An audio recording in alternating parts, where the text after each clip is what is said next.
आज हम Moscow format के बारे में डिस्कस करेंगे। सभी एग्ज़ाम्स के लिए इम्पॉर्टेंट टॉपिक है, इसीलिए ध्यान से सुनना। देखो, मॉस्को फॉर्मेट जो है ये एक तरह की मीटिंग है। स्टार्ट हुई थी, मतलब मॉस्को फॉर्मेट जो इस्टेब्लिशमेंट हुआ था वो हुआ था 2017 में, ठीक है। तब से कई सारी मीटिंग्स हो चुकी है। ये तीसरी मीटिंग थी अभी जो हुई है। एक बार 2017 में मीटिंग हुई है, एक बार 2018 में मीटिंग हुई है और एक बार ये अभी तीसरी मीटिंग हुई है रशिया में, ठीक है। ये जब इस्टेब्लिश हुई थी तब इसमें 6 कंट्रीज़ थी, ठीक है। Russia, Afghanistan, India, Iran, China और पाकिस्तान। ये बना किस लिए था? ताकि जो अफ़गानिस्तान में जो भी इश्यूज़ है, देखो अफ़गानिस्तान का जो तालिबान वाला इशू है, तालिबानी लोग जो वहाँ पर कर रहे हैं वो आज से नहीं कर रहे हैं। आप लोगों को पता होगा कि 90s में भी तालिबान ने अपनी सरकार वहाँ पर बनाई थी, जैसे उन्होंने अभी इंटरिम गवर्नमेंट वहाँ पर बना लिया है, ठीक है ना। तो रशिया को और यूएस को, दोनों को ही अफ़गानिस्तान में शुरू से ही इंटरेस्ट था बहुत ज़्यादा। और अफ़गानिस्तान के इस तालिबान इशू को कंट्रोल करने के लिए रशिया ने भी बहुत कोशिशें की, वो भी फेल हो गया।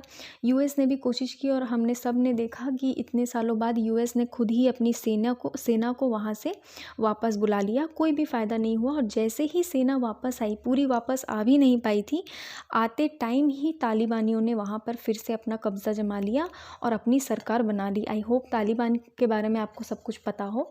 देखो, तो ये जो मॉस्को फॉर्मेट है ये इस्टेब्लिश 2017 में हुआ था और उस टाइम पे 6 कंट्रीज़ थी, ठीक है, जिसका नाम यहाँ पर लिखा है, मैंने आपको बता दिया है।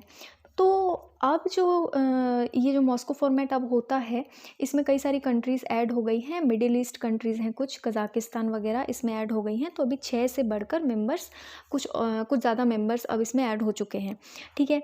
तो मॉस्को फॉर्मेट जब 2017 में इस्टेब्लिश किया गया था, तब इसका जो एम था, इसका जो उद्देश्य था, वो अफ़गान इशू सॉल्व करना था, अफ़गान इशू के बारे में डिस्कस करना था, ठीक है। तालिबान हमेशा से ही अफ़गानिस्तान में रहा है और कुछ ना कुछ प्रॉब्लम क्रिएट करता रहा है। तो मॉस्को फॉर्मेट में मीटिंग्स जो होती हैं, उनमें अफ़गानिस्तान के इश्यूज़ को ही एड्रेस किया जाता है, उसी को डिस्कस किया जाता है, ठीक है। और पहली बार तालिबानियों ने 90s में जब अपनी सरकार बनाई थी, उसके बाद वो हट गए थे, ठीक है ना। लेकिन अभी जो 2017 में जो मॉस्को फॉर्मेट बना है, इसके बाद ये जो मीटिंग है, ये पहली ऐसी मीटिंग है मॉस्को फॉर्मेट की जो कि अफ़गानिस्तान का टेक ओवर तालिबानियों के करने के बाद मीटिंग हो रही है, पहली मीटिंग है, ठीक है ना। समझ रहे हो ना, पहली मीटिंग क्यों बोल रही हूँ? क्योंकि पहले तो 90s में कब्ज़ा किया था ना तालिबानियों ने अफ़गानिस्तान पे, लेकिन अभी 2017 में ये मॉस्को फॉर्मेट जब इस्टेब्लिश हुआ, उसके बाद अभी तालिबानियों ने अफ़गानिस्तान पे कब्ज़ा किया। तो इसके बनने के बाद ये पहली बार है जब तालिबानियों के अफ़गानिस्तान में सत्ता में आने के बाद ये मीटिंग हुई है, ठीक है। इसमें भारत ने भी भाग लिया था। कई सारी बातें डिस्कस हुई। अफ़गानिस्तान के तालिबानी गवर्नमेंट के भी कुछ लोगों ने भाग लिया था, इंटरिम गवर्नमेंट जो है वहाँ की, उन्होंने भी भाग लिया था। तो अभी जो मॉस्को फॉर्मेट की मीटिंग हुई है, उसमें 10 कंट्रीज़ के जो रिप्रेजेंटेटिव्स हैं उन्होंने भाग लिया था। इंडिया की तरफ से क्या बात हुई है, देखो इंडिया की तरफ से जिन्होंने भाग लिया था, उन्होंने ये कहा कि हम अफ़गानिस्तान को ह्यूमैनिटेरियन एड प्रोवाइड करना चाहते हैं, वहाँ के लोगों को ह्यूमैनिटेरियन मदद प्रोवाइड करना चाहते हैं और हम पूरी क्षमता से करेंगे, क्योंकि वहाँ के लोगों की जो हालत है वो बिल्कुल भी ठीक नहीं है, ठीक है ना, हम सब जानते हैं ये बात। तो हमारी इंडिया की तरफ से जो गए थे, उन्होंने यही कहा। इंडिया ने कहा कि हम पूरी तरीके से तैयार हैं। अफ़गानिस्तान में जो वॉर होते रहते हैं और अभी जिस तरीके से वहाँ की हालत है तालिबानियों के कब्ज़े के बाद, हम पूरी तरीके से रेडी हैं, जो भी मदद होगी हम करेंगे, ह्यूमैनिटेरियन एड हम पूरी तरीके से प्रोवाइड करेंगे। ये इंडियन डेलीगेशन की तरफ से कहा गया है, जिसको लीड किया है जेपी सिंह ने।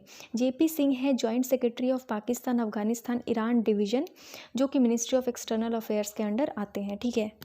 अब आप सोच रहे होगे कि तालिबान की तरफ से कौन आया था मीटिंग अटेंड करने। देखो, पहले सार्क की और यूएन की भी कुछ एक मीटिंग्स कैंसिल हो चुकी है, क्योंकि सार्क और यूएन चाहता नहीं था कि तालिबानी लोग मीटिंग्स अटेंड करें, ठीक है। लेकिन ये पहली ऐसी मीटिंग है जिसमें तालिबानियों को बुलाया गया था। तालिबान की तरफ से जो डेलीगेशन है वो लीड किया तालिबान के डेप्यूटी प्राइम मिनिस्टर, तालिबान के नहीं, अफ़गानिस्तान के कह लो अब तो, ठीक है ना। वो लोग, तालिबानी लोग अब अफ़गानिस्तान पे कब्ज़ा कर चुके हैं, सरकार बना चुके हैं। तो अफ़गानिस्तान के जो डिप्टी प्राइम मिनिस्टर हैं, जो कि तालिबानी हैं, जिनका नाम है अब्दुल सलाम हनाफी, ठीक है ना, ये आए थे तालिबान की तरफ से, अफ़गानिस्तान की तरफ से इस मीटिंग को लीड करने के लिए, ठीक है। और ये सारी बातें हुई है इंडिया की तरफ से, जो दूसरी कंट्रीज़ है उन्होंने भी अपनी अपनी बातें रखी है।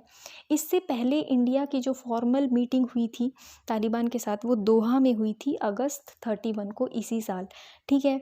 और ये जो मीटिंग है, ये पहला इंडिया के साथ तालिबान का फॉर्मल मीटिंग है, जब इंटरिम कैबिनेट तालिबान की अनाउंस हुई उसके बाद, ठीक है। अगस्त के टाइम पे तो तालिबान की कोई कैबिनेट अनाउंस नहीं हुई थी, लेकिन अब हो गई है, ठीक है। तो कई सारी ग्रुप्स हैं, जैसे मैंने आपको बताया सार्क, इस तरीके की जो इंटरनेशनल ऑर्गेनाइजेशंस हैं, इन्होंने पहले ही तालिबानियों को अपने ग्रुप में शामिल करने से मना कर दिया है। सार्क ने तो अपना मीटिंग ही कैंसिल कर दिया था, ठीक है, क्योंकि वो तालिबानियों को नहीं बुलाना चाहते थे, क्योंकि सार्क ग्रुपिंग का जो मेंबर है अफ़गानिस्तान भी है, तो नहीं चाहते थे वो। देखो तालिबान आतंकी संगठन है, ठीक है ना, वो कोई बहुत अच्छा कोई सरकार तो वो चला नहीं पा रही है, ठीक है। लेकिन फिर भी अब क्या कर सकते हैं, जब ये सब हो ही गया तो उसमें कुछ किया नहीं जा सकता। लेकिन हाँ, ये जो मॉस्को फॉर्मेट की जो मीटिंग थी, ये बहुत ही इम्पॉर्टेंट थी, और इसके बारे में हमको ये जानना ज़्यादा ज़रूरी था कि इंडिया की तरफ से क्या प्रतिक्रिया गई है, इंडिया ने क्या कहा है इस मीटिंग में, ठीक है। और तालिबान की तरफ से मीटिंग अटेंड करने कौन आया था, तो हमने डिटेल में इसको डिस्कस कर लिया है। फिर भी अगर आपको कोई डाउट या कन्फ्यूजन हो, then you can ask me on the comment box, okay. तो आज के लिए इतना ही, थैंक यू।